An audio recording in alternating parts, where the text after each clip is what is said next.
स्वागत है आपका नक्षत्र न्यूज में। आपके साथ मैं हूं शारिफ इब्राहिम। बिहार में एक साथ बहुत सारी घटनाएं घट रही हैं। एक बार की इनमें कोई रिश्ता समझ नहीं आता, लेकिन गौर से देखिए तो हर घटना एक दूसरे से जुड़ी हुई सी नजर आती है। एक और बीजेपी के आला नेता दिल्ली में बिहार को लेकर मंत्रणा करते हैं, तो दूसरी तरफ नीतीश अपने गांव रवाना हो जाते हैं। दिल्ली से पटना आकर केंद्रीय मंत्री गिरिराज सिंह अप्रत्याशित रूप से कहते हैं कि नीतीश कुमार तय करेंगे कि बिहार में सीएम कौन होगा, मंत्री कौन होगा। इसके बाद खबर दिल्ली से आती है कि मुख्यमंत्री का नाम जो पहले दिल्ली में बीजेपी की बैठक में तय होना था, अब पटना में एनडीए की बैठक में नीतीश कुमार की मौजूदगी में तय होगा। बीजेपी और राज्यों में उसके सहयोगी दलों के साथ उनके रिश्ते को परिभाषित करना आसान नहीं, लेकिन आज इसी मुद्दे पर हम लेकर आए हैं आज आपका favourite talk show to the point. याद कीजिए, चुनाव के वक्त प्रशांत किशोर दावा कर रहे थे कि इस चुनाव में जेडीयू समाप्त हो जाएगी, 20 से कम सीटें लाएगी। हुआ क्या? जेडीयू की सीटें 43 से बढ़कर 84 हो गई। आजकल कुछ लोग जो नीतीश कुमार के राज्यसभा जाने को जेडीयू को खत्म होने की बीजेपी की साजिश के सबूत के तौर पर देख रहे हैं। दूसरी ओर कई लोग हैं जो मानते हैं कि नीतीश कुमार फाइटर हैं, उनमें असीम धैर्य और राजनीतिक कौशल है।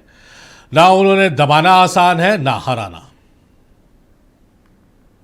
राजनीति की बनावट बहुत महीन है। जब ऐसा लगता है कुछ नहीं हो रहा, तब भी अंदर खाने यहाँ बहुत कुछ चल रहा होता है। अभी की स्थिति ये है कि राज्यसभा जाने के फैसले के बाद आगे की रणनीति क्या हो, इस पर मुख्यमंत्री नीतीश कुमार पैनी नजर रखे हुए हैं। कार्यकर्ताओं के अनशन, पोस्टर और पोस्ट कार्ड की दिखाऊ सियासत के बाद नीतीश कुमार और जेडीयू आने वाले बिहार की सियासत में अपनी जगह तलाशने और तराशने में लगे हैं। बीजेपी की ओर से मीडिया को बताया गया है कि जो फैसला पहले दिल्ली में प्रधानमंत्री नरेंद्र मोदी, अमित शाह और नितिन नवीन लेने वाले थे, अब वो बैठक दिल्ली नहीं पटना में होगी। सिर्फ बीजेपी की ना होकर एनडीए की होगी और नीतीश कुमार के नेतृत्व में होगी। इस बैठक में मुख्यमंत्री के नाम पर मुहर लगेगी। इतना ही नहीं, केंद्रीय मंत्री गिरिराज सिंह पटना में मीडिया से रूबरू हुए तो साफ तौर पर कहा कि नीतीश कुमार ही मुख्यमंत्री का चयन करेंगे, मंत्रियों का चयन करेंगे। जब नीतीश कुमार जी संतुष्टि के साथ चयन कर लेंगे कौन मुख्यमंत्री होगा, कौन मंत्रिमंडल में कौन पद पे होगा, ये टोटल जिम्मेदारी नीतीश कुमार के ऊपर है। मुख्यमंत्री भाजपा कोटे से उनके जेडी कोटे से, ये सब नीतीश कुमार के ऊपर। एक और जहां बीजेपी की राजनीति और रणनीति दिल्ली में तय हो रही है, वहीं मुख्यमंत्री अपने पैतृक गांव कल्याण बीघा के लिए रवाना हो गए। इससे बात पूरी तरह शायद साफ न हो तो ये दूसरी तस्वीर देखिए। उनके गांव के पास ये बख्तियारपुर का इलाका है, जहां राज्यसभा सांसद बनने की इच्छा रखने वाले नीतीश कुमार विकास कार्यों का निरीक्षण कर रहे हैं। काम की रफ्तार धीमी नजर आई तो अपने ही अंदाज में अधिकारियों को भी जता दिया कि मैं अभी हूँ, दिल्ली नहीं गया हूँ, काम तो करना होगा। ये सब कुछ कितना प्रायोजित था, इसे इस तरह समझिए कि प्रेस रिपोर्टर्स जो दूर खड़े थे उन्हें पास बुलाया गया ताकि मुख्यमंत्री जो कुछ कह रहे हैं वो सब कुछ सही तरीके से रिकॉर्ड हो और आम लोगों तक पहुंचे। मुख्यमंत्री का बोलना रुका तो बैकग्राउंड से आवाज आई कि देश का नेता कैसा हो, नीतीश कुमार जैसा हो। प्रेस रिपोर्टर लोग जाइए।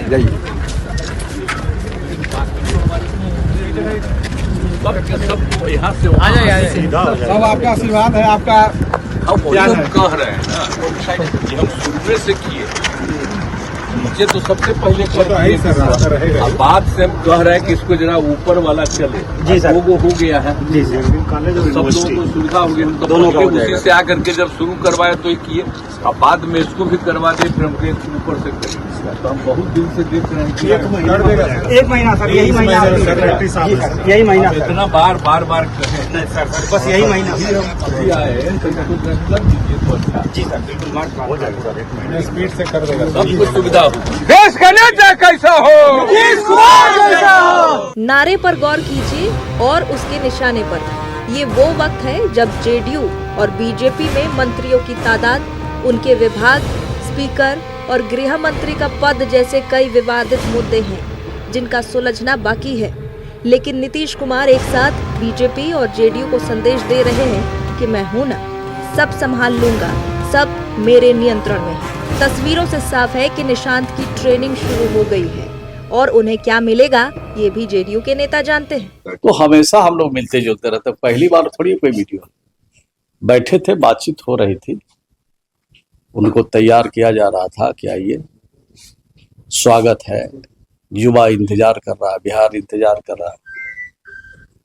डिप्टी सीएम बनाने की बात हो रही है कि निशांत वो बड़े नेता सब लोग तय करते हैं, डिप्टी सीएम बने निशांत।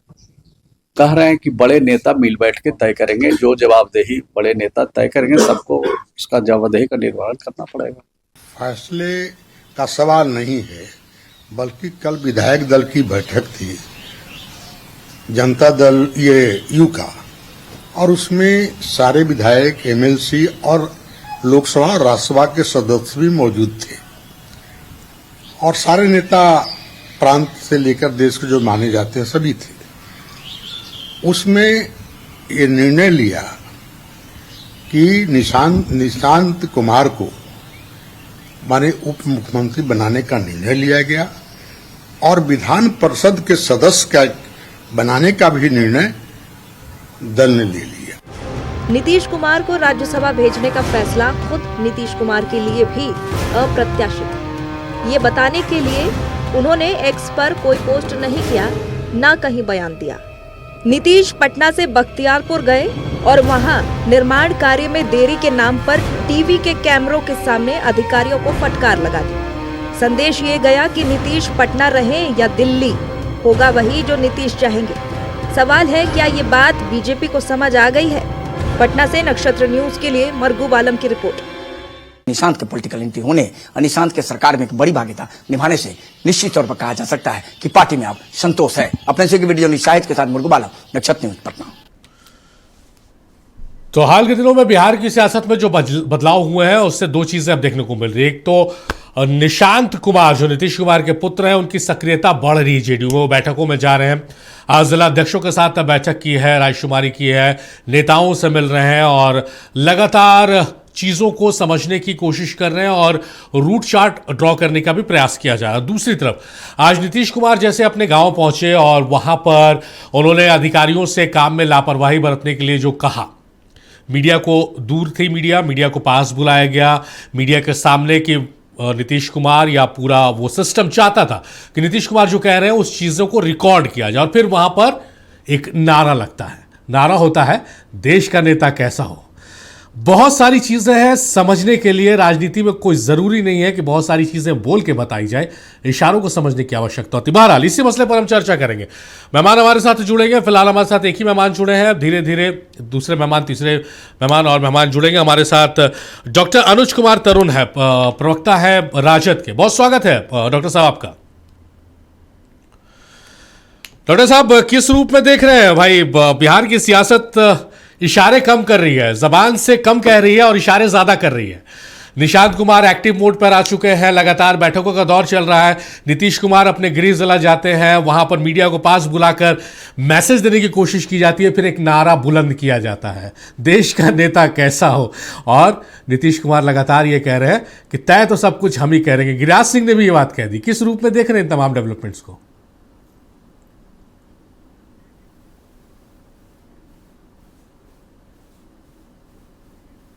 देखिए आवाज इनकी, अनम्यूट कर लीजिए।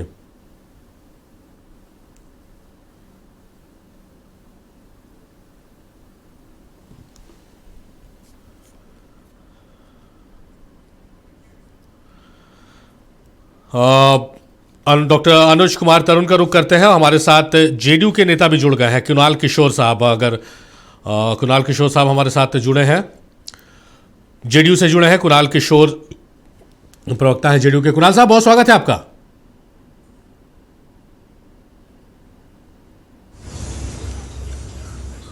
कुणाल जी, बहुत स्वागत है आपका। हाँ जी, धन्यवाद आपको, धन्यवाद, बहुत बहुत धन्यवाद।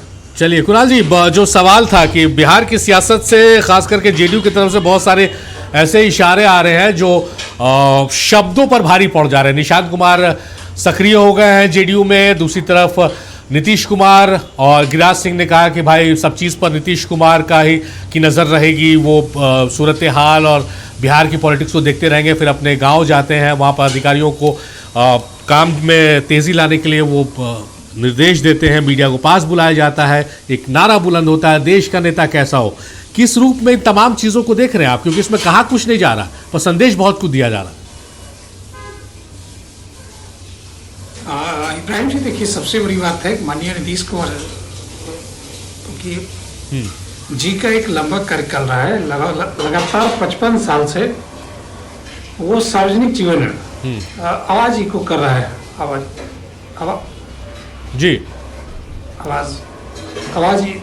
इको कर रहा है। हाँ, तो माननीय नीतीश कुमार जी लगातार 55 साल से सार्वजनिक जीवन में हैं। उन्होंने अपना एक एक पल बिहार के लिए जिया है, चाहे वो सांसद के रूप में हो, मुख्यमंत्री के रूप में हो या फिर केंद्रीय मंत्री के तौर पे हो। अब उन्होंने इच्छा जताई है कि अब मुझे दिल्ली जाना है, और हम समझते हैं कि इसको सकारात्मक नज़रिए से देखा जाना चाहिए। और जनता दल यूनाइटेड का एक एक कार्यकर्ता, बिहार की जनता इस बात से हम लोग दुखी हैं कि माननीय नीतीश कुमार जी मंत्री पद से इधर केंद्र में जाना चाहते हैं, और हमें खुशी है कि हमें उनकी इच्छा का सम्मान करना चाहिए, असहमत होते भी उनकी इच्छा का सम्मान करना चाहिए। और जनता दल यूनाइटेड का एक एक कार्यकर्ता दुखी मन से उनके इस निर्णय को स्वीकार कर रहा है। जहाँ तक नारे की बात है, कार्यकर्ता नारा लगाता है, कार्यकर्ताओं का भी अपना एक सम्मान है, उनकी दिलों की एक इच्छा होती है। इसे राजनीतिक निहितार्थ के तौर पे देखना शायद उचित नहीं होगा। माननीय मुख्यमंत्री जी, चाहे मुख्यमंत्री जी के पद पे रहें या नहीं रहें, वो बिहार के लिए जीते हैं और जीते रहेंगे। यह सर्वविदित है, सर्व प्रमाणित। आपने देखा होगा 2013 के दौर में 14 के आसपास जब लोकसभा चुनाव के बाद करारी हार मिली थी और माननीय मुख्यमंत्री जी सत्ता से अलग हो गए थे, जीतन राम मांझी जी को मुख्यमंत्री पद सौंप दिया था, लेकिन बावजूद उन्हें बिहार की एक एक घटना की समझ थी, उस पर नज़र थी, और जब लगा कि चीज़ें गलत हो रही है तो उन्होंने आगे आकर बिहार की जिम्मेदारी उठाने का भी काम किया। तो मैं समझता हूँ कि इस घटना को एक समाज राजनीतिक घटनाक्रम के तौर पे देखा जाए। ना तो बिहार को कोई नीतीश कुमार से अलग कर सकता है, ना ही नीतीश कुमार को कोई बिहार से अलग कर सकता है। नहीं तो ये मैसेज देने की जरूरत क्यों पड़ रही है भारद्वाज साहब, ये माफ कीजिए कुणाल किशोर साहब, ये मैसेज देने की जरूरत क्यों पड़ रही है? 20 साल तक सीएम रहे भाई, ये तो नोन है कि बिहार के लिए जो नीतीश कुमार फील करेंगे वो कोई फील नहीं कर सकता है। इतने लंबे समय तक उन्होंने शासन किया बिहार में, तो ये बताने की आप लोगों को आवश्यकता क्यों पड़ रही है? नहीं, ये कई निहितार्थ, अलग अलग निहितार्थ विपक्ष के लोगों के द्वारा निकाले जा रहे हैं।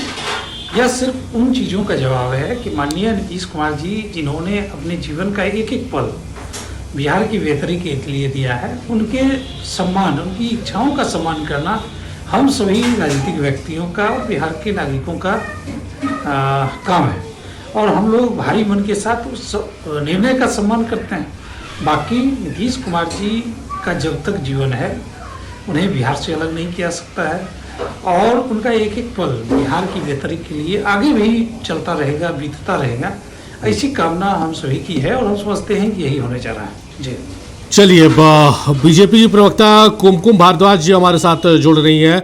कुमकुम जी, बहुत स्वागत है आपका। जी, बहुत बहुत धन्यवाद आपका इब्राहिम जी। कुमकुम जी, किस रूप में बिहार की सियासत को देख रही है? बताने की आवश्यकता पड़ रही है। गिरिराज सिंह भी कहें कि भाई नीतीश कुमार एक्टिव मोड में रहेंगे, बिहार की सियासत में हिल टेक केयर ऑफ एवरीथिंग, सब चीज़ पर उनकी नज़र रहेगी, फिर देश का नेता कैसा हो, नीतीश कुमार जैसा हो। ये सब नारे जो उठ रहे हैं और ये जो बयान आ रहे हैं, ये बताने की क्यों आवश्यकता पड़ रही है आप लोगों को? क्योंकि आप लोग बार बार सवाल कर रहे हैं इब्राहिम जी, तो इसलिए बताना पड़ रहा है, अदरवाइज तो हमारे लिए तो सब कुछ क्लियर है। Once we have said when we were going for the election, at that time also we said कि हम नीतीश जी के लीडरशिप में हम चुनाव लड़ रहे हैं, और हमें जो अप्रत्याशित और अप्रचंड बहुमत जो हमें मिला, तो गिरिराज सिंह जैसे भी लीडर को आकर के सामने बोलना पड़ रहा है। तो मुझे लगता है कि अब मीडिया या ऑपोजिशन को कुछ कहने के लिए रह नहीं जाता, और नीतीश जी खुद से बार बार कह रहे हैं कि I am always available for Bihar and he will always be there. We need his guidance. We seek his like a kind support, and that for that he has always given his approval that I am going to be there. नहीं चलिए ये तो बार बार madam media ये में इतना ज्यादा बहुत अच्छी बात है, लेकिन आज तो मतलब गिरिराज सिंह एक पायदान आगे बढ़कर कह दिया कि भाई मुख्यमंत्री कौन होगा, क्योंकि भाई बीजेपी की तरफ से मुख्यमंत्री होगा तो बीजेपी शीर्ष नेतृत्व तय करेगा। गिरिराज सिंह ने कहा कि मुख्यमंत्री कौन होगा ये नीतीश कुमार तय करेंगे और सारे मंत्री भी कैबिनेट। मैं आपको बता दूं, पीछे भी मैं डिबेट में जी बिल्कुल, पीछे भी मैं डिबेट में थी, हमने भी कहा था कि आगे हमारा बिहार का कौन सीएम होगा ये हमारे जो मुख्यमंत्री अभी नीतीश कुमार जी हैं उनके कहते हैं ना, उनके सुपरविजन और उनके सुपरविजन में वो काम भी करेंगे और उन्होंने जिनको कंसिडरेशन में लेना होगा, बिकॉज उनका एक लंबा अनुभव रहा है बिहार को एडमिनिस्टर करने का, तो बेस्ड ऑन दैट हमारा जो नीतीश जी का जो हमें मिलेगा, उनकी जो कुशल जो नेतृत्व रहा है बिहार में, उन सारी चीजों को और उनका जो एक्सपीरियंस एंड एक्सपोजर रहा है बिहार को देखते हुए, तो नीतीश जी जो डिसाइड करेंगे वो बेस्ट होगा, नॉट ओनली फॉर बिहार के लोगों के लिए और इनफैक्ट सबों को एक्सेप्टेबल भी होगा, बिकॉज वी ऑलवेज से कि वो हमारे लीडर हैं, वो हमारे शीर्ष नेतृत्व ने जो डिसाइड किया है कि नीतीश कुमार जी जो कंसीडर करेंगे, जो कंसिडरेशन हमें देंगे या जो भी उनकी तरफ से आएगा कि किसको कंसिडरेशन में लिया जाए, for that we always welcome whatever his thought is and whatever he finally decides. चलिए लौटते हैं कुमकुम जी आपके पास। डॉक्टर अनुज कुमार तरुण के पास रुक करते हैं। अनुज जी, सवाल दोहराना पड़ेगा या वही सवाल आपसे है, आप जवाब में आइएगा।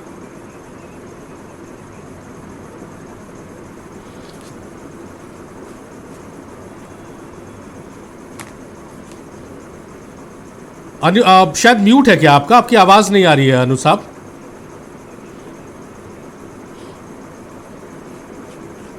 एक बटन होगा म्यूट, अगर उसमें क्रॉस किया होगा, रेड कलर का दिख रहा होगा, उसको प्रेस कर दीजिए आप तो अनम्यूट हो जाइएगा।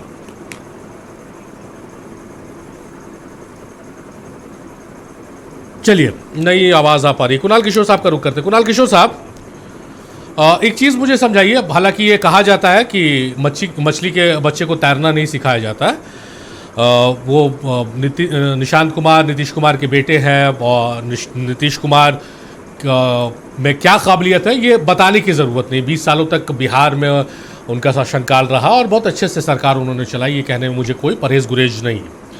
लेकिन जो लोग आसपास होंगे निशांत कुमार के, हालांकि वो आपका एरिया ऑफ कंसर्न नहीं है, आप ज़्यादा माफ़ कीजिएगा, तो किस रूप में आप देखते हैं कि वो एडजस्ट कर पाएंगे? क्या नीतीश कुमार जिस तरह से सरकार चला रहे थे, संगठन और सरकार के बीच तालमेल बैठा के, वैसा वो आगे बढ़ पाएंगे? क्योंकि अभी थोड़ा एक्सपीरियंस तो कम ही है उनको, ऐसा कोई मेजर एक्सपीरियंस नहीं है, पहली पारी है उनकी।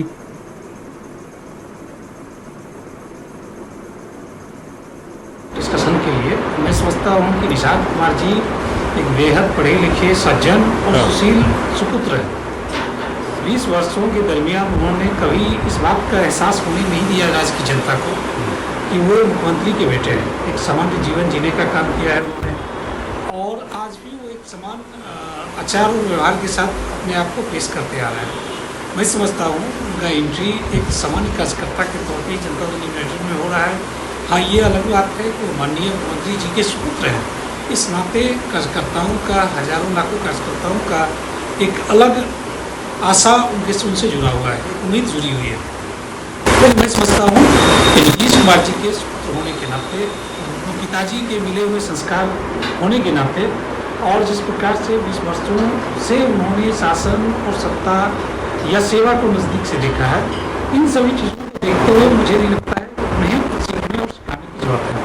हाँ, यह अलग बात है, ये जनरेशन ट्रांसफ़र की बात हो रही है, जहाँ नीतीश कुमार जी जैसे एक गंभीर और वृद्ध लीडर कह सकते हैं अपने, उनके बदले एक युवा की ज़रूरत आ पड़ी है। एक युवा राजनीति में आ रहे हैं तो उन्हें एक नए युवाओं के साथ और अपने नीतीश कुमार जी के समकक्षीय नेताओं के साथ एक सामंजस्य बैठाना होगा और मैं समझता हूँ कि उसमें वो सफल भी होंगे। और नीतीश कुमार जी हों या निशांत कुमार जी हों, एक टीम काम करता है। मैं समझता हूँ कि उस टीम में जितने भी लोग होंगे, चाहे किसी उम्र वर्ग के लोग क्यों ना हों, उन सभी का एक समूह काम करेगा। और जिस प्रकार से पिछले कई वर्षों से बिहार में सुशासन देने का काम माननीय नीतीश कुमार जी ने किया है, उस दिशा नहीं, को मेरा जो सभी कंसर्न है को कुणाल जी, बनाए आप उस चीज़ को समझ रहे हैं या नहीं समझ रहे हैं, या समझ के आप नहीं समझने की कोशिश कर रहे हैं। जैसा नीतीश कुमार ने भरे मंच में कह दिया था, ललन सिंह बगल में बैठे हुए थे और मजाकिया अंदाज में कहने को कह भी दिया और हंसी मजाक में बात निकल भी गई कि ललन जी हमको, अगर हम थोड़ा सा ढीला पड़ जाते तो हमको विलय करवा देते बीजेपी में। ये बात नीतीश कुमार कह चुके, मंच से इस बात को कह चुके हैं। तो वो चीज़, और वैसे लोग आसपास रहेंगे निशांत कुमार के, उससे किस तरह से उभर पाएंगे? क्योंकि अगर नीतीश कुमार केंद्र की सियासत में जा रहे हैं तो ये संभव नहीं। बोलने में, सुनने में बहुत अच्छा लगता है कि मैं बहुत एक्टिव रहूँगा और सब चीज़ पर मेरी नजरें रहेंगी, लेकिन इन सब छोटी छोटी चीज़ों के लिए वो नहीं आ सकते कि कहाँ पर क्या बदलाव आ रहा है, क्या रणनीति हो रही है, क्या राजनीति अपनाई जा रही है। तो उसको किस तरह से टैकल कर पाएंगे? देखिए, एक हाइपोथेटिकल सिनेरियो है। एक दल में एक व्यक्ति का नहीं बल्कि एक समूह की सहभागिता होती है, और मैं समझता हूँ कि निशांत कुमार जी हों या नीतीश कुमार जी हों या आने वाले जो भी लीडर्स हैं, उनके साथ किसी एक व्यक्ति के आधार पे दल का दिशा या गति तय नहीं होता है। मैं समझता हूँ कि जो भी व्यक्ति हैं, चाहे वो ललन सिंह जी की बात आप कर रहे हैं या अन्य लोगों की बात कर रहे हैं, वो सभी एक सहयोगी की भूमिका में हैं और रहेंगे। लेकिन बिहार की जनता की आस्था माननीय नीतीश कुमार जी के विशाल व्यक्तित्व पे है। माननीय निशांत जी जो हमारे दल में आ रहे हैं, कल औपचारिक तौर पर ज्वाइन कर रहे हैं, उनकी ऊर्जा, उनकी अपेक्षा पे है। और हम समझते हैं कि जो भी कार्यकर्ता है, चाहे वो पंचायत स्तर का कार्यकर्ता क्यों ना हो या अलग प्रदेश स्तर का कोई ना कार्यकर्ता, नेता, अधिकारी क्यों ना हो, सभी की सहभागिता, सभी की कंट्रीब्यूशन से ही एक दल का निर्माण होता है या उसका संचालन होता है। तो इस तरह की बातों से ये तय कर लेना कि फला व्यक्ति के कारण दल की ये स्थिति बनेगी, तो मैं बिल्कुल स्पष्ट कर दूं कि कोई फला व्यक्ति या चुना व्यक्ति किसी दल का दिशा नहीं तय करता है। दल की दिशा उस दल के सभी कार्यकर्ता, लाखों करोड़ों कार्यकर्ता मिलकर तय करते हैं। और आज आप देख रहे होंगे, लगातार कई महीनों से चर्चा चल रही थी कि माननीय निशांत कुमार जी कब आएंगे पार्टी में, और नीतीश कुमार जी ने एक मापदंड तय किया। उन्होंने खुद को बिहार की राजनीति से अप्रत्यक्ष तौर पे जुड़ने का निर्णय लिया। प्रत्यक्ष तौर पे वो बिहार की राजनीति से अलग हो रहे हैं, और उन्होंने निशांत कुमार को मौका दिया है ताकि वो अपने उम्र वर्ग के, अपने नए युवाओं को साथ जोड़कर बिहार की विकास गति को बढ़ा सकें। तो इसको इसी रूप में देखा जाना चाहिए, ना कि एक हाइपोथेटिकल सिनेरियो के माध्यम से ये देखा जाना चाहिए कि ऐसा व्यक्ति होगा तो ये हो जाएगा, वैसा व्यक्ति होगा तो हो जाएगा। बल्कि जेडीयू की उम्र अभी और लंबी हो गई है। कई लोग हैं, निशांत जी हैं और कई लोग हैं जो बहुत ही आस्था और विश्वास के साथ माननीय नीतीश कुमार जी के कालजयी कार्यकाल को और लंबा करेंगे, उससे बड़ी लकीर खींचने का प्रयास करेंगे। और हम समझते हैं कि जिस प्रकार से 20 वर्षों में माननीय नीतीश कुमार जी ने लोहिया, जेपी और के सिद्धांतों को जमीन पे उतारा है, कर्पूरी जी के सिद्धांतों को जमीन पे उतारा है, उसी प्रकार नीतीश कुमार जी के कार्यों को और बेहतर तरीके से कैसे आम जन तक पहुँचाया जाए, इसको आगे की पीढ़ी तय करेगी। और निशांत जी समेत सभी उस उम्र वर्ग के लोग उसका नेतृत्व करेंगे। चलिए, कुमकुम भारद्वाज जी का रुख करते हैं। कुमकुम जी, जैसे ये प्रकरण हुआ तो उसके बाद फिर बीजेपी की तरफ से सीएम कौन होगा उस पर रायशुमारी शुरू हो गई, और सम्राट चौधरी का जो ग्राफ है वो सबसे ऊपर चल रहा था, जो लिस्ट अब बीजेपी की है उसमें। लेकिन अब जिस तरह से गिरिराज सिंह ने कहा कि भाई मुख्यमंत्री कौन होगा वो नीतीश कुमार तय करेंगे, तो क्या लग रहा है कि फिर से वो जो चार्ट बनी थी बीजेपी की तरफ से कि कौन एक नंबर पर, कौन दूसरे नंबर पर, फिर से उसे रिशफल किया जा सकता है? इब्राहिम जी, मुझे तो नहीं पता कि कौन सा चार्ट बना था। अगर आपके पास जानकारी हो तो मुझे प्लीज साझा कर दें। हाँ, 4 नाम थे मैडम, भाजपा में 4 नाम थे। हम ग्राफिक्स में चला देंगे, टेलीविजन स्क्रीन पर देख लीजिएगा। 4 नाम, सम्राट चौधरी और नित्यानंद राय का भी नाम था। 4 नाम है, मैं 2 और नाम भूल रहा हूँ। दिलीप जायसवाल का भी नाम था जी। नित्यानंद राय, दिलीप जायसवाल, सम्राट चौधरी। अब जो भी नाम होगा इब्राहिम जी, वो कुछ ही दिनों में जो नीतीश कुमार जी के कहते हैं ना कि उनका जो कंसर्न होगा उसको लेकर के शीर्ष नेतृत्व इसको फाइनल करेगा। ये मीडिया के द्वारा जो भी नाम उछाला गया है और मीडिया चला रहा है, भाजपा की तरफ से तो कोई इस तरीके का नाम का न तो फैसला हुआ है, ना ही कोई जिक्र हुआ है। और जो भी नाम होगा, जो भी बिहार के को बेस्ट नेतृत्व दे पाएगा, उसको ध्यान में रखते हुए जो हमारे शीर्ष नेतृत्व में जो बैठे हुए लोग हैं वो फाइनल करेंगे किसको आगे रखा जाए। और उसमें फाइनली जो अप्रूवल है, जो उसका कहते हैं ना कि उसको फाइनली गो अहेड का जो सर्टिफाई करेंगे वो नीतीश कुमार जी करेंगे। और सब मिलकर के, क्योंकि अभी हम एनडीए में कोalition में हैं, तो क्योंकि सबों को साथ में रह करके, पांचों पार्टियों को साथ में रह करके बिहार की डेवलपमेंट मॉडल को आगे बढ़ाना है, तो सबों का जो ध्यान रहेगा, सबों का जो कंसर्न रहेगा, उस सबको संज्ञान में रखते हुए हमारा शीर्ष नेतृत्व भी ऐसे लोगों पे मुहर लगाएगा और आपके सामने समक्ष वो चीजें, वो नाम जल्द ही आपके सामने आ जाएगा। मैं तो अभी ये कह सकती हूँ। चलिए, बाकी तो मैं ये कह सकती हूँ कि अभी अगर आप जी बोलिए मैडम। अब मैं आपको ये कह सकती हूँ कि अभी मैं पिछले कल डिबेट में थी, तो हमारा बिहार अभी किस नेतृत्व क्या किसके हाथ में ये नेतृत्व जा रहा है, यह आप ये समझ जाएं कि आज हमारे विपक्ष के जो लोग हैं, जिज्ञासु जी कोई बैठे हुए थे, स्पोक्स पर्सन है, मैं उनसे पहली बार उनके साथ डिबेट में थी, वो एकात्म मानववाद की बात कर रहे थे। तो किस तरह से पूरा देश तो है ही, हमारा बिहार भी हमारा विपक्ष जब एकात्म मानववाद की बात कर रहा है, दीनदयाल उपाध्याय की बात कर रहा है, तो किस सामाजिक व्यवस्था की हम बात कर रहे हैं। उन सारी सामाजिक व्यवस्थाओं का समीकरण को ध्यान में रखते हुए शीर्ष नेतृत्व का डिसीजन फाइनल होगा और हम सबके बीच में होगा, और जो भी होगा बिहार के लिए सबसे बेस्ट होगा। और इसके साथ दो अगर दिनकर की लाइनें अगर हो जाएं कि कहते हैं ना कि सब आंख मूंद कर लड़ते हैं जय इसी लोक में पाने को, पर कर्ण जूझता है कोई ऊंचा सद्धर्म निभाने को। तो जो उस ऊंचा सद्धर्म को निभाने वाली जो क्षमता, उसको चुना जाएगा और वो हमारे बिहार को एक डेवलपमेंट मॉडल को आगे बढ़ाएंगे, ये मेरा विश्वास है।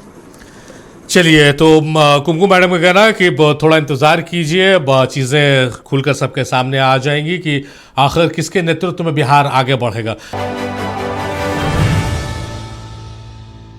तो बिहार की सियासत पर बात हो रही है और बिना देर के डॉक्टर अनुज कुमार तरुण का रुख कर लेते हैं, क्योंकि ब्रेक से पहले कुछ टेक्निकल खामियों की वजह से उनकी आवाज़ नहीं पहुंच पा रही थी। अनुज साहब, सवाल वही है, सवाल दोहराने की आवश्यकता है या आप जवाब पर आएंगे सीधे? एक बार दोहरा दीजिए, हमारे ऑडियंस भी सुन लेंगे दोबारा। सवाल ये सिंपल सा सवाल है कि बिहार की सियासत में इशारों पे बहुत कुछ समझाने की कोशिश की जा रही है।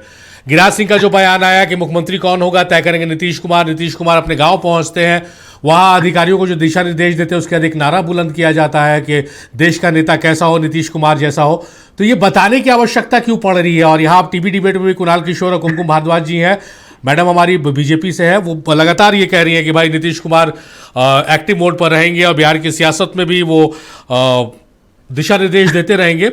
किस रूप में देख रहे हैं इसको, पूरा घटनाक्रम को? देखिए, बिल्कुल सही बात है। इशारों में क्या बात होगी, इशारों में क्या बात होगी, लेकिन ये सच्चाई है कि इशारा तो पूरे बिहार के लोग समझ रहे हैं जी, लेकिन ये क्यूट की भाषा से समझाना चाहते हैं। जो बिहार के लोग क्यूट की भाषा नहीं समझते, बीजेपी वाले सोशल मीडिया और क्यूट की भाषा समझते हैं, उसी पर सरकार बनाना बिगाड़ना जानते हैं। बिहार के लोग तो सब कुछ समझ रहे हैं। जो नीतीश कुमार चुनाव से पहले बाराती में फूफा जी की तरह जैसे नाराजगी दिखाते उस तरह से नाराज हो गए थे कि हम चुनाव में गठबंधन में एनडीए में रहेंगे या ना रहेंगे, यही निशांत कुमार आकर बोले थे कि अमित अंकल ने कहा है कि नीतीश कुमार ही मुख्यमंत्री का चेहरा होंगे, 15 साल से हमारे साथ हैं, तो क्या दिक्कत है। बोलना पड़ा था। उसके बाद जो कि चुनाव में लोग गए थे मजबूती के साथ, चुनाव किसी तरह से जीत गए, हम लोगों ने बधाई भी दे दिया। हालांकि अलग बात है कि बहुत सारी गड़बड़ियां उस पर कभी बाद में बहस कर लेंगे। तो कुल मिला के जिस 3 महीना के बाद ही ऐसा क्या हो गया भाई कि अपने पुराने निर्णय पे है जो कि यू टर्न मार गए और इशारों में नहीं बोले, ना इशारों से संवाद हुआ, ना मीडिया के माध्यम से संवाद हुआ। संवाद कैसे हुआ? ट्वीट के माध्यम से। बिहार के इतने पुराने नेता, जनवादी नेता, समाज से जुड़े हुए नेता क्या अपने 20 साल के सत्ता में रहने के बाद अपने कार्यकर्ताओं को और बिहार वासियों को ट्वीट पे बताएंगे? यह स्टाइल तो नरेंद्र मोदी जी का है कि 8 PM में आते हैं और घोषणा कर देते हैं। नीतीश कुमार का यह स्वभाव नहीं है, लालू प्रसाद यादव जी का यह स्वभाव नहीं है। ये लोग समाजवादी लोग हैं, जनता से जुड़े हुए लोग हैं, जनता के बीच में जाकर संवाद करते हैं। ठीक है, मैं कुल मिला के कहता हूं ये इनकी पार्टी है, जो भी निर्णय लेना है लें, स्वतंत्र हैं, लेकिन लोकतंत्र और लोकतांत्रिक तरीका बचा रहना चाहिए। ट्वीट से पहले क्योंकि नीतीश कुमार मुख्यमंत्री हैं, तो क्या अकेले मुख्यमंत्री हैं क्या? तमाम लोग, विधायक लोग जब जीत कर आते हैं तो चुनते हैं नेता अपना। एक चुनने के बाद है जो कि मुख्यमंत्री का शपथ लेते हैं। तो आप मुख्यमंत्री छोड़ने जा रहे हैं, लोकतांत्रिक तरीका जो मीटिंग आपने ट्वीट करने के बाद एक दिन बाद बुलाई, इसको पहले भी तो बुला सकते थे, लेकिन नहीं बुलाया, क्योंकि यह स्टाइल बीजेपी का स्टाइल है। अब बीजेपी ऐसी कौन सी साजिश रच रही है, क्या दबाव दे रही है, जिसके कारण नीतीश कुमार जैसे मंजे हुए खिलाड़ी जो कभी किसी के आगे झुकते नहीं हैं, अपने शर्तों पर राय से करते हैं, आज अचानक झुक गए। क्या मजबूरी है? क्या ये पुराने कोई फाइल खोला गया है? क्योंकि बीजेपी का तो चरित्र रहा है अपने विरोधियों को या अपने से दूर जाने वालों को ईडी सीबीआई का है जो कि डर दिखाकर किसी तरह अपने साथ बांध के रखते हैं। ये तो इनका चरित्र रहा है। क्या वजह है? क्या मुजफ्फरपुर बालिकागिरी है, व्यापम घोटाला है, नीट छात्रा का मामला है, या 71,000 करोड़ रुपया का घोटाला? कुछ तो ऐसी बात है जो नीतीश कुमार को मजबूर कर रहा है इस तरह के निर्णय लेने पे। और देखिए नीपापुती कर रहे हैं, बार बार नीपापुती क्या कर रहे हैं कि नीतीश कुमार हम बिहार में बने रहेंगे। अरे भैया, राज्यसभा लोकसभा इसी देश का हिस्सा है और बिहार भी इसी देश का हिस्सा है। ऑब्वियस है, जब सत्र रहेगा तो दिल्ली में रहेंगे, उसके बाद तो बिहार में ही रहेंगे। तो मसला ये नहीं है, लेकिन बिहार में रहकर आपकी पार्टी में भी रहकर उनका रोल क्या होगा? क्योंकि अगर रोल होता तो मुख्यमंत्री के लिए जितना दफा कुर्सी के लिए दल बदले हैं वो बदलते ही नहीं, क्योंकि जानते हैं कि मेन पावर कहां है, कुर्सी पर बैठने के बाद है। तो नीतीश कुमार को मैंने पहले भी कई डिबेट में कहा है, उस समय भी कहा था जब बीजेपी और एनडीए की सरकार बनी और गृह मंत्रालय इनसे छीन लिया गया, उस समय भी बोले थे कि नीतीश कुमार को दंतहीन बना दिया गया है। आज तक नीतीश कुमार गृह मंत्रालय को नहीं छोड़े थे, लेकिन गृह मंत्रालय उनसे छीना गया और इसका परिणाम देखा होगा आपने। जो सामंती लोग हैं, जो सामंती पार्टी है बीजेपी, वो दलितों के घर पे जाकर बुलडोजर चला देते हैं। नीतीश कुमार को यह भी अखरा होगा, क्योंकि मुझे याद है कि कम से कम नीतीश कुमार समाजवादी बैकग्राउंड के आदमी हैं। लोहिया जी, कर्पूरी ठाकुर, जेपी इनके आदर्श रहे हैं, तो सामाजिक न्याय से खिलवाड़ नहीं करेंगे कम से कम। और ये मैं इनकी तारीफ भी करता हूं, तमाम विपक्ष में रहने के बाद भी कई सारी चीजों पर आलोचना करते हैं, लेकिन ये भी फिर भी हम लोग तारीफ करते हैं कि नीतीश कुमार वो चेहरा है जो धर्मनिरपेक्ष विरोधी ताकतों को और सामाजिक न्याय विरोधी ताकतों को कभी है जो कि हावी नहीं होने दिए।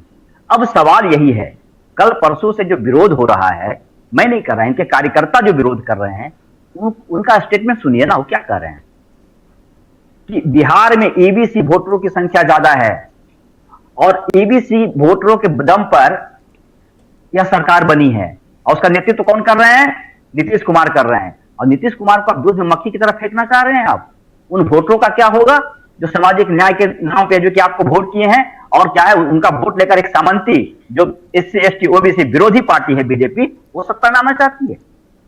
तो इनके पार्टी वाले लोग भी तो बोल ही रहे हैं इस चीज को। और आपने देखा नहीं, अगर इस फैसले में अगर दम होता, कल मीटिंग के बाद भी इनके विधायकों में आप इशारों को समझिए, उनके फेस एक्सप्रेशन को पकड़िए ना, कितने नाराज हैं, कितने दुखी हैं। मैं एक बात और कहता हूं कि कल जो इनकी जो बैठक हुई उसमें एक तस्वीर जारी हुई थी, आप देखिए ना, नीतीश कुमार के कुर्सी के करीब कौन लोग हैं और दूर कौन लोग हैं, और जो दूर लोग हैं वो किस विचारधारा के हैं, और जो करीब हैं वो क्या सामंती विचारधारा के हैं, सोशल जस्टिस के सपोर्टर हैं। चलिए इशारों की राजनीति समझ रहे हैं डॉक्टर अनुज कुमार। मैं कर रहा हूँ, चलिए लौटते हैं अनुज साहब, आपके पास लौटते हैं, निर्णय लेने की मजबूरी किया लौटते हैं।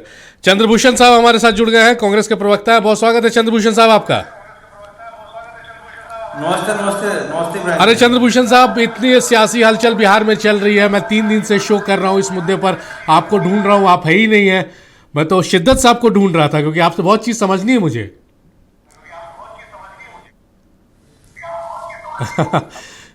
चलिए चंद्रभूषण साहब, क्या चल रहा है बिहार की सियासत में? अरे भाई, एनडीए है, जेडीयू बीजेपी साथ है, नीतीश कुमार को लगा कि राज्यसभा आज तक हम नहीं गए, हम राज्यसभा देखना चाहते हैं, तो आप लोगों को क्यों इतना पेन हो रहा है? इब्राहिम जी, सबसे पहले तो नमस्ते अपने डिबेट में मुझे बुलाने के लिए। चुनाव से पहले मैं कई बार आपके चैनल पे भी आया हूँ और हम लोग जहाँ भी जब डिबेट करने जाते थे, हम लोग बार बार एक चीज कहते थे, ये बहुत ही प्लानिंग के साथ नीतीश कुमार का नाम यूज करके, उनका नाम इस्तेमाल करके बीजेपी चुनाव में जा रही है, और वही हुआ। नीतीश कुमार का एक अपना फेम है, पिछले 20 साल से वो बिहार के चीफ मिनिस्टर थे और कई लोग उनको मानते हैं कि चलिए उन्होंने विकास की राजनीति किया। चलिए हम लोग उनके राजनीतिक विरोधी हैं, कई सारे ऐसे मुद्दे हैं, जी। लेकिन बीजेपी ने उनका इस्तेमाल करके सबसे पहले तो यहाँ पे लोग इन्होंने सरकार बनाई और उसके कुछ ही महीने दिनों बाद सबसे पहले उनसे गृह मंत्रालय छीन लिया, होम मिनिस्ट्री छीन ली। आपको पता है, मैं आपसे कह देना चाहता हूँ, जिस दिन उन्होंने गृह मंत्रालय छीना उसी दिन मैंने जदयू के नेता को फोन पे कहा था कि याद रखिएगा अभी तो होम मिनिस्टरशिप निकाला है, आपका जो है चीफ मिनिस्टरशिप भी चला जाएगा। और वही हुआ। एक चीज बताइए, कौन ऐसा व्यक्ति है जो कि माने चीफ मिनिस्टरशिप छोड़ के राज्यसभा जाना चाहता है? अरे मुख्यमंत्री होता है, वो 13 करोड़ लोगों का मुखिया होता है, उसको पूरा राज चलाना होता है। राज का चाहे पुलिसिंग हो, राज का चाहे स्टेट एजुकेशन हो, राज का हेल्थ हो, राज का इंफ्रास्ट्रक्चर हो, सब पे उसका नियंत्रण होता है, डायरेक्टली और इनडायरेक्टली। कहने का एक मतलब है कि बीजेपी का एक, हम लोग सब लोग जानते हैं, वो जिस राज्य में भी रही है, चाहे वो शिवसेना के साथ महाराष्ट्र में जो आपने देखा, शिवसेना को 2 पार्ट में तोड़ दिया। आज तो ये खुद अजीत पवार के भतीजे और अजीत पवार के बेटे वो ही अब कह रहे हैं कि भाई हम उनकी जो हत्या हुई, अजीत पवार के बेटे जय पवार ने यहाँ पे अपने इंस्टाग्राम में स्टोरी में लिखा है कि हमको शक है और हमको साजिश लग रहा है इनके मौत पे। चाहे वो बादल के साथ उनका मैंने पंजाब में इन्होंने जो किया हो, हरियाणा में चौटाला के साथ किया, बीजेपी का आदत और जो खासकर जो करंट डिस्पेंसेशन है under prime minister Narendra Modi और अमित शाह, कि जिस भी विपक्षी पार्टी के साथ रहती है उसका सत्ता का सहारा लेके, उसका सहारा लेके, उसके वोट बैंक का सहारा लेके अपने आप को वहां मजबूत करती है, और जो जिस पार्टी के साथ आती है उसी को ये साइडलाइन कर देती है। मैं आपसे कह रहा हूँ, कल मैं ऑफिस में था, जितने भी लोग हैं सब अब एक ही चीज कह रहे हैं कि अब क्या होगा। आप जदयू के नेताओं से वो कह रहे हैं कि निशांत कुमार के भरोसे हमारी पार्टी चली। अरे जो आदमी अभी तक, ठीक है नीतीश कुमार जी के बेटे हैं, मैं मानता हूँ, लेकिन अभी तक ऑफिशियल कैपेसिटी में वो कुछ नहीं।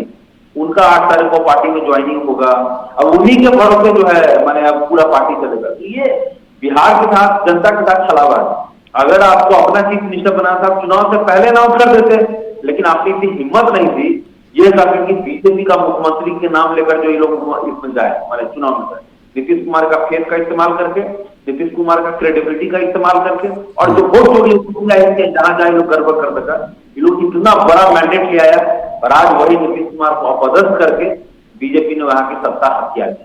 मैं भारतीय राष्ट्रीय कांग्रेस होने के प्रवक्ता न के नाते ये बहुत ही चिंतित हूँ, क्योंकि एटलीस्ट नीतीश कुमार के राज में कम्युनल बात तो नहीं होती थी। अब बीजेपी आई, वो हिंदू मुसलमान, मंदिर मस्जिद, टोटल का टोटल कम्युनल फ्रीडम बात करें, चाहे उत्तराखंड हो, जहां जहां भी बीजेपी है, चाहे उत्तर प्रदेश हो। आप देखिए ये इसी तरह का राजनीति करते हैं।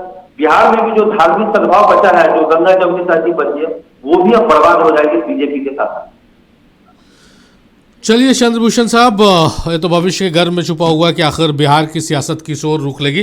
कुमकुम मैडम का रुख करते हैं। कुमकुम मैडम, एक चीज़ हमको समझाइए, अभी जो आरजेडी के प्रवक्ता कह रहे हैं, लगातार जेडीयू के लोग भी कह रहे हैं कि बीजेपी ने इस पूरे घटनाक्रम में साजिश रच दी है। आप लोगों पर क्यों आरोप है, और ये डे 1 से जो शुरू हुआ ये कंटिन्यू करता चला आ रहा है हर बयान में, हर विरोध में, कि बीजेपी ने साजिश करके, षड्यंत्र रचकर ये पूरी पाटकथा, ये पूरी स्क्रिप्टिंग तैयार की है? इब्राहिम जी, ये पटकथा की जो बात हो रही है, ये कोई और नहीं, ये खास करके जो विपक्ष में बैठे हुए रंगा सियार हैं, जो बड़ी अपनी हमदर्दी दिखा रहे हैं कि इतना प्रेम आ पड़ा है। अभी तो विधानसभा में हमने सबने देखा, विधान परिषद में, माफ कीजिएगा, कि किस तरीके से नीतीश कुमार जी पे किस तरीके का वर्जन यूज किया जा रहा था, वो मेंटली सिक हैं, like there were lot many like जो कहते हैं ना कि लैंग्वेजेस, अजीब अजीब तरीके की मतलब की भाषाएं उनके लिए यूज की जा रही थी। और आज इनको जो सरनेम और कहते हैं ना जन्म प्रमाण पत्र के साथ जो जन्म लेने वाले, जो परिवारवाद की राजनीति करने वाले और सत्ता संरक्षण की राजनीति करने वाले लोग हैं, वो राष्ट्र निर्माण की मतलब कि को करने वालों के को वो दिखा रहे हैं कि आपको क्या करना चाहिए और आपको क्या करना नहीं चाहिए। और बहुत वो चिंतित हैं, जिनको बिहार की जनता ने 25 सीट पे ला करके, कहते हैं ना किसी के सब मिला करके उनके पास एक राज्यसभा में भेजने के लिए भी वो अपनी स्थिति और इतनी ताकत नहीं बची है कि एक कैंडिडेट को वो राज्यसभा भेज सके। आज वो उस स्थिति में आ चुके हैं। तो कहते हैं ना कि जब क्लास में जो बच्चे होते हैं ना, जो निठल्ले होते हैं, जो पढ़ाई लिखाई में जिनका कोई वास्ता नहीं होता है, वो पढ़ने लिखने वाला बच्चा, जब हम भी रात में मतलब पढ़ाई किया करते थे एग्जामिनेशन के लिए, तो हमें इर्द गिर्द के लोग, बच्चे जो हमारे क्लासमेट्स होते थे, इनफैक्ट वो बहुत डिस्टर्ब करते थे ताकि मैं अपनी पढ़ाई ना पूरी कर सकूं और अच्छा रिजल्ट न ला पाऊं। यही चीज हमें कुछ ऐसा होता हुआ बिहार और देश की राजनीति में दिख रहा है कि इन्होंने जो दिन रात, जो कहते हैं ना कि सत्ता और परिवारवाद की जिन्होंने राजनीति करी, वो राज्यसभा को मैं और भी याद दिलाना चाहूंगी कि बोफोर्स कांड का मुद्दा राज्यसभा से ही उठा था। और ये सामंती की बात करते हैं, सामंती का इनको मतलब अगर पूछिएगा तो शायद इनको पता भी नहीं होगा कि सामंती का मतलब क्या है और उसके ऑपोजिट में क्या होता है, सीमांत का क्या मतलब होता है। सामंती उन्होंने एक वर्ड सीख लिया और उसको रटे जा रहे हैं। कल परसों से मैं सुन रही हूँ हाईजैकिंग की बात हो रही है। हाईजैकिंग तो इनके लोगों ने किया था। मैं डेट बता देती हूँ, 20 दिसंबर 1978 को, जिस समय से लखनऊ IC-410 को प्लेन को हाईजैक कर लिया गया था और 2 लोग थे आजमगढ़ के, देवेंद्र और एक और नाम था उनका, और दोनों ने बोला कि इंदिरा गांधी के ऊपर जितना भी क्रिमिनल चार्जेस लगे हुए हैं उसको आप हटाइए। उस समय पे भाजपा की सरकार थी यूपी में, और जिस तरीके से उन्होंने मतलब कहते हैं ना कि वो खिलौने वाला पिस्टल से लेकर के, और लास्ट में उन्होंने बोला कि हमको बनारस में उतारिए, और बनारस में उतारने के बाद फिर हमको एयरक्राफ्ट से हमको आप लखनऊ ले चलिए, हम मीडिया का सामना करेंगे, मीडिया से बात करेंगे। और इस तरीके की राजनीति कभी हमारी पार्टी ने नहीं किया है, हमारी भाजपा ने नहीं किया है। तब यह पूरा देश आज भगवामय हो चुका है कि आज विपक्ष में बैठे हुए लोग भी जब एकात्म मानववाद की बात करते हैं तो समझ में आता है कि देश कितना भगवामय हो चुका है। और भगवामय कोई हमने नारा देकर के नहीं किया है। जिस पार्टी के पास टोटल बूथ पे 1 लाख के आसपास का टोटल बूथ है बिहार में, इनके पास उसके 50% का भी कार्यकर्ता नहीं है। वो यहाँ पे बैठ करके टीवी पैनल पे बैठ करके वो सिखा रहे हैं कि वो कितने चिंतित हैं। अपनी चिंता पहले कर लें, अपनी को सुधार कर लें। 100 बीमारियां पड़ी हुई है शरीर में कि अपनी राजनीति उनकी और देश को जो उन्होंने भूचाल के कहते हैं ना कि बिल्कुल एक सुनामी के दौर पे ले जा चुके हैं, इमरजेंसी का दौर हो, या फिर हमने और भी को देखा है कि किस किस तरीके का डिसीजन लिया गया था, किस किस तरीके का भ्रष्टाचार हुआ था। तो भ्रष्टाचार वाली पार्टी यहाँ पे बैठ करके सत्यनारायण भगवान की कथा हमें सुना रही है, तो हमें भी पता है कि उनके मन में क्या है। वो एक रंगा सियार हैं। और पंचतत्व की कहानी अगर आपने पढ़ी होगी तो उसमें बंदर और मगरमच्छ की कहानी है, वही कहानी यहाँ पे चल रहा है कि किसी तरह से नीतीश कुमार जी जो थोड़े समय के लिए ये जो कांग्रेस और जो उनके ऑपोजिशन में बैठे हुए जो महागठबंधन के लोग हैं कुछ भी सीख जाए, उनको ऑप्शन एक बार नहीं 2-2, 3-3 बार उनको ऑप्शन दिया गया, फिर भी उनकी कोई समझ डेवलप नहीं हुई। तब उनको लगा कि देश के हित की जो बात करेगा वही आखिर लोगों के दिलों में राज करेगा। और नीतीश कुमार जी वो बिहार की राजनीति में आखिर उन्होंने एनडीए को चुना, भाजपा को चुना, और आज वो अगर राज्यसभा जाना चाह रहे हैं तो इनके पेट में दर्द क्यों हो रहा है? चलिए मैडम पूछ लेते हैं, आप सवाल पूछ रही है, जवाब देना चाह रहे हैं। अनुज साहब कुछ कहना चाह रहे हैं मैडम को?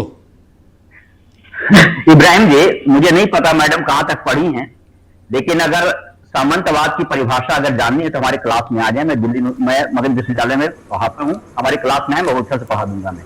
दूसरी बात, ये जिस इल्जाम लगा रहे हैं परिवारवाद पे, अब क्या हुआ? अब जरा अपनी तरफ देखिए ना, जैसा क्या सॉफ्टवेयर से पैदा डाउनलोड हुए थे, किसी के बेटा हैं, चिराग पासवान किसी के बेटा या सॉफ्टवेयर से डाउनलोड हुए थे, संतोष मांझी क्या है, अब निशांत जी क्या है, ये लोग सारे क्या सॉफ्टवेयर से पैदा हो गए थे क्या, या डाउनलोड होकर आए थे? अब परिवारवाद की परिभाषा समझ में नहीं आ रही है। जब इनसे सवाल करिए एक ही बात, परिवारवाद, इनका अपना परिवारवाद दिखाई नहीं देता। अब भ्रष्टाचार की बात कर रहे हैं, पूरे देश को पता है कि जितने भ्रष्टाचारी लोग हैं तमाम लोग सब बीजेपी में शामिल हैं, क्योंकि इनके पास वॉशिंग मशीन है। मैं नाम गिनाना शुरू करूं, अभी लेटेस्ट अभी तो गुजर गए अजित पवार साहब, आपने क्या किया? उनको वॉशिंग मशीन में डालकर उसको साफ कर दिया। जितने भ्रष्टाचारी देश में हैं सभी को इन लोगों ने वॉशिंग मशीन में डालकर गंगा जल छिड़कर पवित्र बना दिया। भ्रष्टाचार की बात कर रहे हैं आप क्या रहते हुए 71,000 करोड़ रुपया का घोटाला हो गया बिहार में, शर्म नहीं आती बोलते हुए? व्यापक घोटाला हो गया, समझ में नहीं आ रही आपको? बालका क्रीम इतना बड़ा कांड हो गया, आपको समझ में नहीं आ रहा है? लेकिन मैं इस मुद्दों पे नहीं जा रहा, क्योंकि अभी चुनाव हुआ है और चुनाव में जिन वादों के साथ आप गए थे, आप जीत कर आए। वो अलग बात है कि जीत कर भी गलत तरीका से आए। और मैं इनको एक चीज और बता दूं, बिहार में कभी सत्ता लाने का इनको नसीब नहीं हुआ। वो हमें क्या सिखा रहे हैं? अरे हम और नीतीश जी यानी जनता दल यू और आरजेडी, ये तो सत्ता में रही है, किसी बीजेपी वालों से कभी नसीब हुआ है क्या बिहार की गद्दी पर बैठने का? तो ये तो एम प्रत्येक किसी तरह से चालबाजी से सत्ता में आना चाहते हैं और इसको नीतीश कुमार को शिकार बना लिए हैं। अच्छा चलिए, एक मुद्दा आपने उठाया है अनुज साहब, वही मुद्दा लेके कुणाल किशोर साहब का रुख करते हैं। कुणाल किशोर साहब, समय कम है, कम शब्दों में रखिएगा। ये जो तरुण साहब कह रहे हैं, डॉक्टर अनुज कुमार तरुण साहब कह रहे हैं कि जो परिवारवाद का आरोप था आप लोगों पर नहीं लगा था, नीतीश कुमार का इतना लंबा अनुभव रहा लेकिन कभी उन पर नहीं लगा, लेकिन विरासत की सियासत तो उन्होंने भी कर दी और बहुत अच्छा से एकदम मतलब मंच सजाकर एक बड़ी ग्रैंड एंट्री निशांत की हो गई।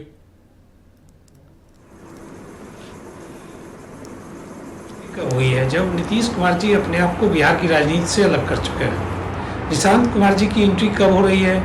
जब नीतीश कुमार जी यह तय कर चुके हैं कि उन्हें दिल्ली की राजनीति करनी है। ठीक है, तो नीतीश कुमार के तो बेटे रहेंगे ही ना, निशांत कुमार स्पष्ट कर आज है, कल है और जीवन भर रहेंगे। देखिए, किसी के बेटे होने से उनके मौलिक अधिकार का हनन नहीं किया जा सकता है। निशांत कुमार जी समेत बिहार के हर उस नागरिक का अधिकार है कि वह सार्वजनिक जीवन में आए और राज्य या समाज की बेहतरी के लिए जो योगदान दे सके वो दे सके। मैं असली परिवारवाद उस बात को मानता हूँ जब माँ एक सदन की लीडर ऑफ अपोजिशन होती है और बेटा किसी और सदन का लीडर ऑफ अपोजिशन होता है। मैं असली परिवारवाद उस बात को मानता हूँ जहाँ पिताजी। चलिए, नहीं, ये परिवारवाद की ना परिभाषा अलग अलग है, आपके लिए अलग है, बीजेपी के लिए अलग है। अपने जब होने लगती तो उसकी परिभाषा बदल जाती है। बहरहाल चलिए, बहुत शुक्रिया कुणाल साहब, चंद्रभूषण राजपूत साहब बेहद शुक्रिया, कुमकुम भारद्वाज मैडम आपका बेहद शुक्रिया, और अनुज कुमार तरुण साहब आपका बेहद शुक्रिया। आप लोगों ने अपना कीमती वक्त दिया नक्षत्र न्यूज को और इस डिबेट को। तो मेरे साथ फिलहाल इस विशेष में इतना ही। दिखता है नक्षत्र न्यूज।